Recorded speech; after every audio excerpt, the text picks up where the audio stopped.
When a person has restricted range of motion, that the best way to get that is to take something like your thumb and go right into that laminar groove way up into about C1, turn their head this way, and press your thumb up towards the nipple on the opposite side. And as you hold that with pressure, their head will begin to turn a little bit more, and within a few minutes or even seconds, you can get that range of motion back on many.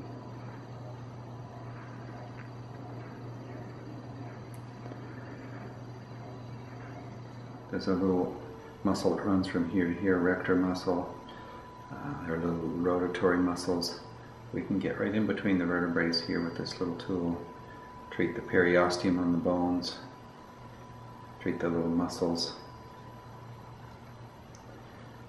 Now the other end of the tool is rounded, so it will fit very nicely right into that laminar groove and slide along in there just beautifully. And I would say 99% of the time the patient has no idea they're even using a tool if they're face down like this. If the little trigger points are hiding in these muscles down in here, you'll never get at them without this little tool. And of course, if you don't treat all the trigger points, they'll start to reactivate the muscles, and you have these patients who chronically come back and their suboccipitals are tight every time they come in. There. Of course, you're going to start gently. When the person first comes in, you'll be able to get in a little deeper, probably each session. All these little suboccipital muscles here, as you know, create headaches, all kinds of problems for people. So I'll put a little lotion on the neck here and just around the occiput. First time you do this, of course, you will go a little more gently, and as things soften up, you can get way down in there. I'm not going to be able to get into the deepest area of her suboccipitals because she's too tight there. It'll be too sore for her. So she's probably feeling some pressure with that amount of. Can you feel that? A little bit. Good. Now I can go back and forth this way as well.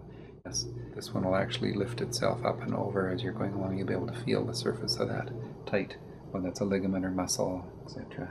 And then bones, little tender spot there. Yes. You can feel all those structures right through the tool with a little bit of practice. You'll get almost as good at feeling those structures through the tool as you do with your hands at the moment. If you've been using tools for a while, you know that's true.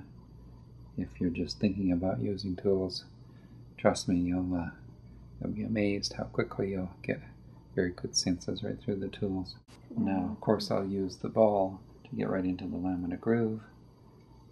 Can pass through there. Muscles on this particular person are pretty tight. And I would say 99% of the time the patient has no idea they're even using a tool if they're face down like this. So we have the shoulder blade here. This root of the scapula, if you were to be able to cut it and look at the end, it would be almost like a T-bone shape. In other words,